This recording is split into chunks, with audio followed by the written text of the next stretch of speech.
Hey guys, it's Brandon again. So I wasn't going to do a video on this because it's very saturated. Everyone on YouTube is talking about it. But my clients, friends have been asking me, what's my take on it. So I decided that I'll do a video. It's about the whole FTX scandal. Some of you may be too young to remember this, but there was a company called Enron that was really huge, and we saw what happened with Enron. Now, it's a great tragedy. Millions of lives are obviously ruined. People's life savings gone. People's faith and trust is ruined. And may God be with us during this time, be with those families during in the times that it's happening. But just to piggyback off my last video on Tuesday about astrology, remember when I talked about the Pluto retrograde, the Pluto return? Pluto is a planet that is also a planet of revelation. It reveals things. And what FTX revealed is the corruption in our own government. It's disgusting how we fight each other, we kill each other, we tear down each other for political leaders who don't give a damn about us. People who invest in the crypto space have been begging for regulation for years. Crypto has been around for well over 10 years.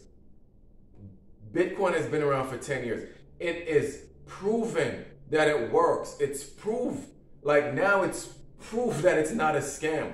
It's proven that this is going to change our monetary system. So why don't the government put things in place to regulate it? This is what will bring institutional money into place. But Wall Street understands that this thing will make people rich like that. So they pump it a little, then they crash it. They pump it, then they crash it. And it goes through this volatile stage, and most people cannot handle volatility. So they see something, they freak out, and then they exit the market, right? Now, with that being said, you look at all the great scammers in the world, right? Ponzi, Bernie Madoff, then the SBF dude, Sigmund Freud, the Freud fraud guy, whatever, right? Did you know that like all of them are involved in politics? They're involved in the government. Like, I recently found out that Bernie Madoff was actually one of the directors on FINRA. FINRA, who oversees the securities business, the rules that are in place for the securities. Bernie Madoff, a man who stole billions from people, was on the council of FINRA. Then you look at Sigmund. I've been doing some research about him.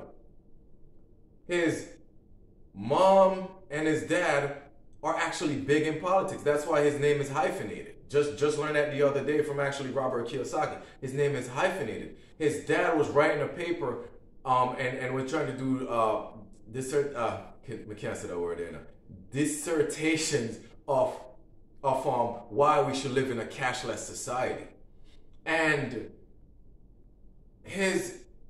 all his ties are in politics or in government. A lot of money from FTX was given to the Democratic Party. That's just crazy to me. Our own government are scammers, just like the whole BLM thing, the Black Lives Matter thing. Don't get me wrong, my life matters, but I'm talking about the organization, which I've been against for years. We see what they did. They create a corporation and they're using that money to give to the Democrats. Not that I have anything against people's political affiliations, but corruption is corruption and wrong is wrong. Now, they're doing all this. Some of the money that was sent to help the war was invested into FTX. Is this really a coincidence And then you have people like Kevin O'Leary talking about, I will back Bankman-Fried's next investment, or back his next venture.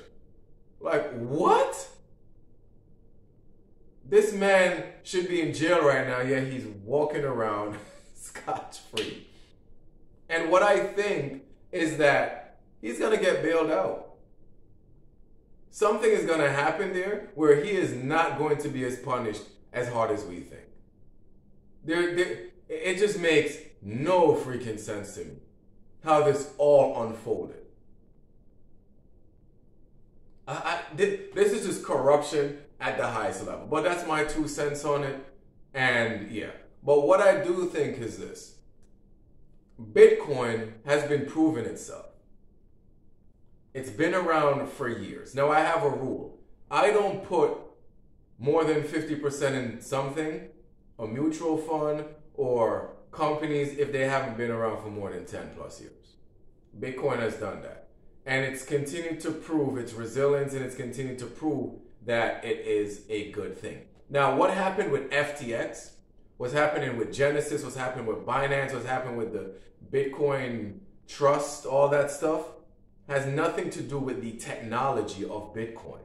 The technology itself is what we're invested in. Now, people have said to me, but Brandon, you don't even know you don't know the intricate details of cryptography and blockchain. And I said, I don't need to. Do you know the intricate details of iOS? No, you do not. You do not know how to create the data for iOS or solve the complex mathematical equation that goes into iOS, but you benefit from the iPhone. The technology produces Apple. The whole Apple software is ran on iOS. So that's all Bitcoin is. It's a blockchain software that has proven itself. The difference with Bitcoin and everything else is that Bitcoin is a finite supply. And we are headed into an age of digital currency. And the reason why is because it's very expensive to print money. It's a waste. And we're headed into a digital age where people are going to be using cryptocurrency. It's no accident. China banned Bitcoin so that they can work on their own digital currency. My home country, Jamaica, is the first to actually make its own central bank digital currency a legal tender. These are the things that are happening. It's blatant right in front of our eyes. Now, is Bitcoin going to be the thing forever? I do not know. But it has merit right now. The technology itself has merit. This is why I'm very bullish, because a lot of money is going to be, because what happened with FTX, what's happening with Binance, what's happening with all these smaller, even something in Singapore is liquidating right now. All that money is going to go into Bitcoin. A lot of that money is going to rightfully go into Bitcoin. And also, the government haven't been making a lot of tax revenue over the last few years. So they have to create another sector in which they can generate more tax revenue. The cryptocurrency sector. And Kevin O'Leary said this, and I kind of agree with him. It's going to be another sector in the S&P 500. Very possible. Because it's not an accident why there's so much research, why there's so much money being poured into this, why governments are invested into this project. This is another way the government can now make more tax money. The only way the government can make money is through war, tax, and inflation. That is it.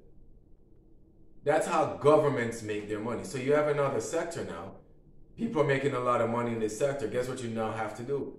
You have to pay more taxes. And if it's a US-based product, guess who you're going to be paying that money to? The United States. If you have a cryptocurrency organization in the United States, you have to pay that money to the States. So, guys, this is my take on why I'm bullish on Bitcoin, why I see it running again, I don't think we're gonna have the crazy jumps that we did. Like, you know, one day it's at 40,000, the next day it's at 70,000. I don't think we're gonna see that. I think it's going to be a continual uptrend for a while, because what is happening in the cryptocurrency space right now is actually a good thing. It's flushing out all the fat. That's all it's doing.